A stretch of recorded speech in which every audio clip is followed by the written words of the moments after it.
Welcome to the Tear Talk Podcast with author, coach, and speaker, MaShani Allen. Known as the Golden Scribe, MaShani has over 2 decades of writing experience, and her passion for the craft has given her the opportunity to impart wisdom, affirmation, hope, and confidence into many. Let's listen now as MaShani delves into topics that have impacted her on her Tear Talk journey and helped her discover the power of the pen. Welcome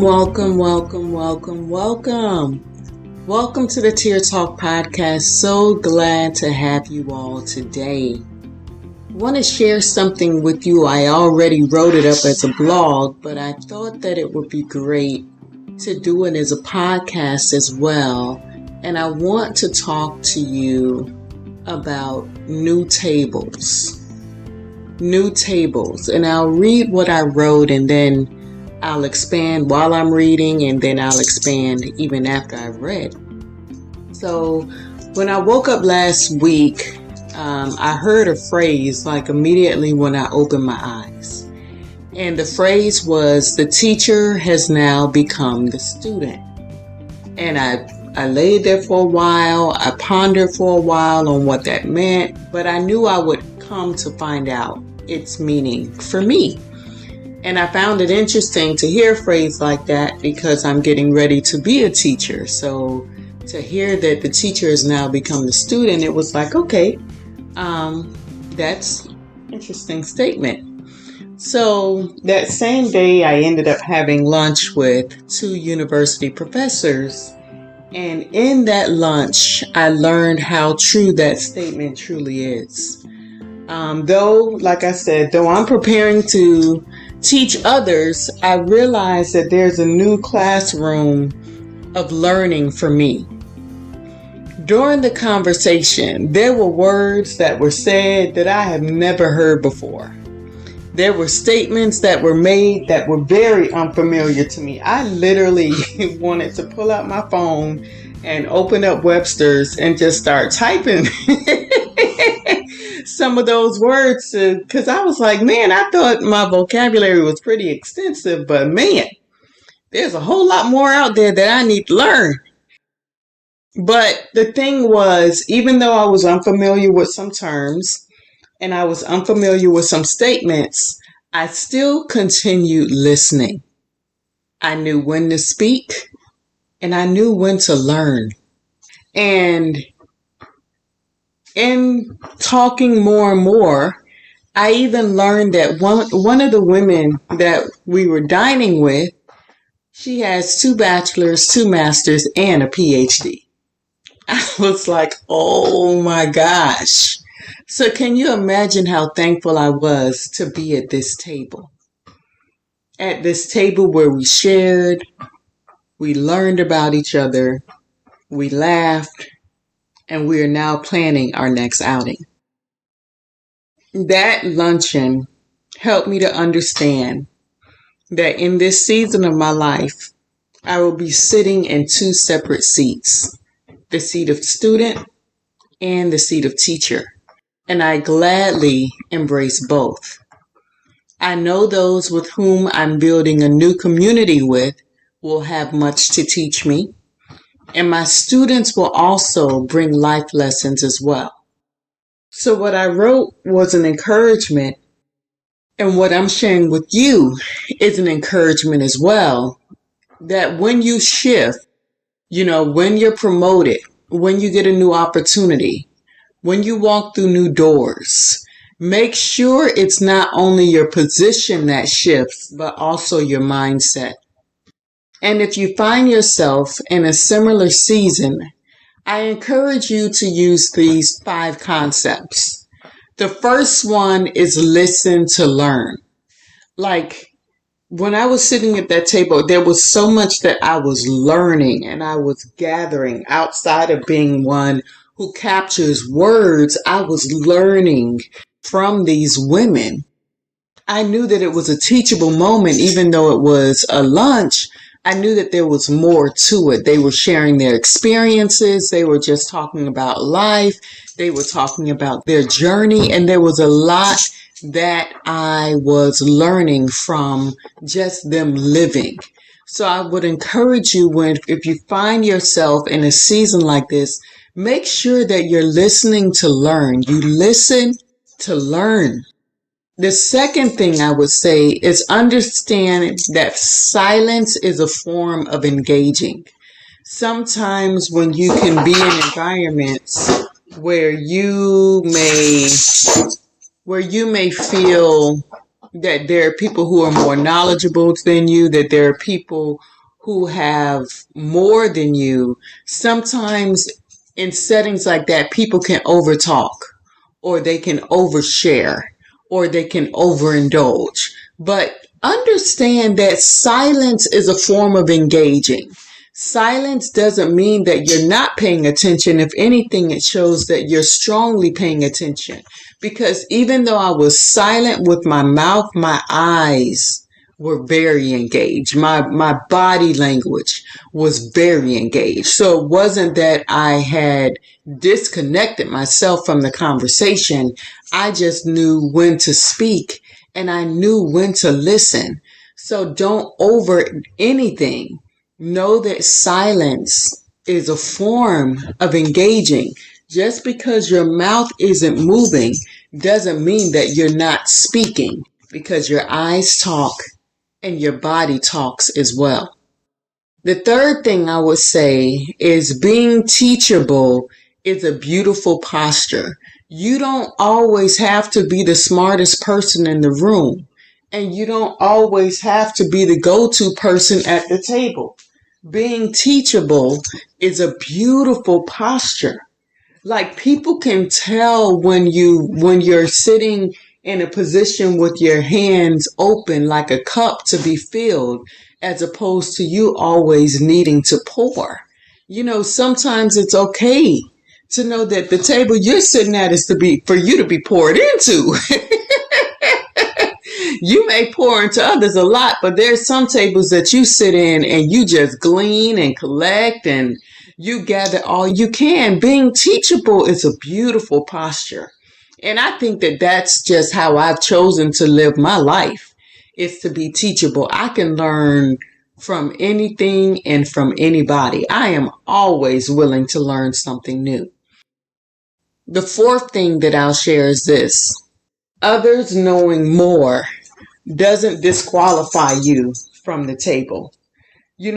I find it interesting because when she started, and she didn't say it in a boastful or prideful way, when she began to share her accolades, it was part of the conversation. It wasn't from a place of pride, and it wasn't from a place of bragging. But knowing other people's status or level of education or level of wealth or level of success being more than yours, it doesn't disqualify you from the table. The fact is, you're sitting at that table. Don't dismiss yourself because of the information that you may hear of where others are. Don't allow insecurity. Don't allow fear. And don't be your own stop sign when you're already sitting at the table. I mean, you're already there. You know what I'm saying? So don't allow self-talk, to have you miss what you should be listening to learn, to have you miss your moment of silence being a form of engaging. Don't allow yourself to talk yourself out of believing that you should be there and miss what you can and what you should receive. I mean, I was sitting there like, oh my, I was like, oh my gosh, oh my goodness, wow, these are some phenomenal women. Wow, I am so happy to be at this table. And I tried to call one of the ladies doctor, and she made it quick that I'm supposed to call her by her first name, which means she saw me as her peer. So, and to become a friend, so I'm not going to allow the fact that their journey was different from my journey to make me feel as though my journey doesn't qualify me to sit where I'm sitting. I'm sitting here for a reason. I'm sitting here on purpose. who I am is the reason why I'm at this table. You know, sometimes we can miss moments and we can miss opportunities because we talk ourselves out of the very place that we're physically already in. You're already at the table. Why would you say you shouldn't be there? And the fifth thing that I want to share with you is to always be your authentic self. Listen, I came in that table being fully me. You know, my big laugh, my big personality. You know, at one point, the conversation was fully on me because of what I was sharing. And then I knew when to yield the floor for it to go on to someone else. I didn't try and hide my joy, my love for God, things I've done, experience I've had. I even was sharing about a former employment situation. I didn't give names. I didn't give details. And they respected that. I wasn't trying to throw nobody under the bus. They respected that. I was myself. I was myself, even after hearing about the level of achievement that they have had. I was still myself. I never let what they said at any point in the conversation stop me from being me. And we have to get to the point where we understand that who we are is enough and who we are is needed and who we are is what they want. Though it may be packaged different, though it may come out different, we have to always, and when I say always, I mean always be our authentic self. Everyone else is taken. There is only one you. So you need to be you wherever you are. Now I understand that sometimes there's going to require a little more decorum, you know. Sometimes you might not be able to be as loud, but you still should forever, regardless of where you are, you should forever be authentically you. And what I wrote, the last part of my blog that I wrote was, I'm super excited for this new space and all that it will bring to enhance, challenge, and transform me. My journey has afforded me a lot, but this feels like a different type of richness that has nothing to do with money. I will glean and receive all that I possibly can and will walk from each table well nurtured and well fed. That's how we have to look at doors, at opportunities, at newness. What are you willing to take away from the table?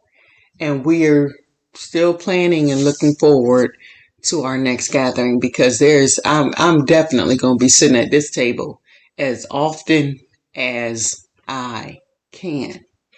And I believe that we are in a time where new opportunities, new doors, things that people never considered that they could do are being presented.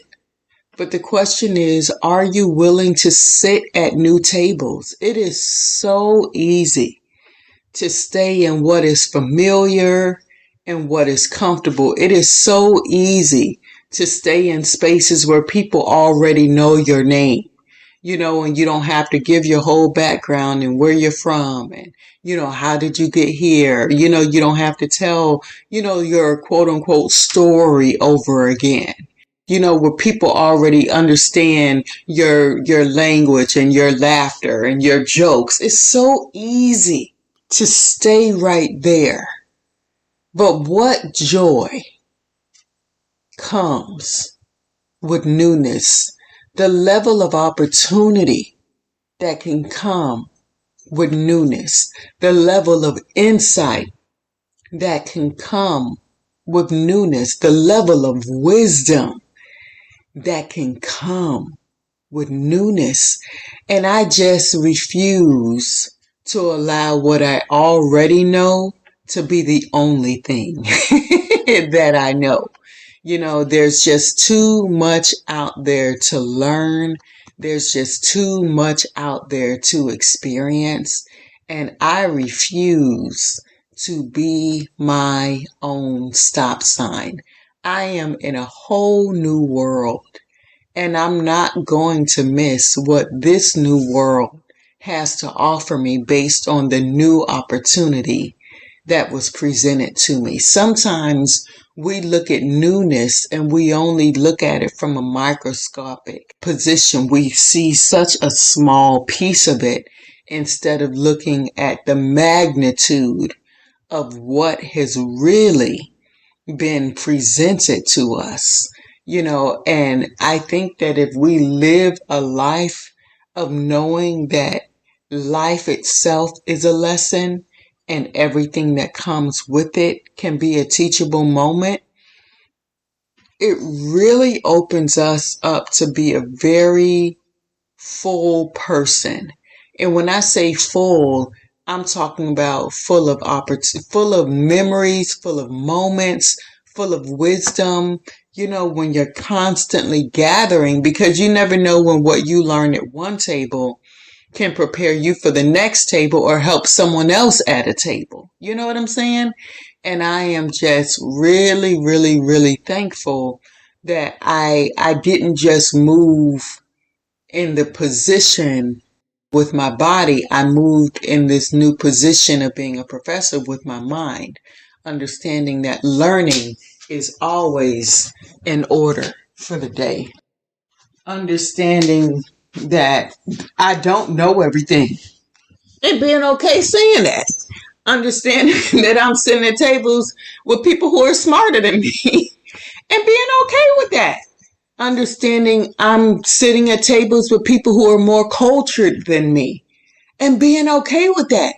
And my way of being okay is being open. First of all, being okay, but then really being okay listening and hearing people's journeys and people's stories, and know that in my hearing it, it's making me a better person, because I may come into, first of all, I'm honored that they would share, but I may come to meet someone who has a very similar background or story, and I'll know how to understand them, and I'll know how to engage them. Why? Because I was willing to sit at tables that were different than the tables that I sat at before. But those tables afforded me something fresh, something new, and something more. And even when I was journaling this in my journal, I was so excited while I was writing because of the different things that I learned.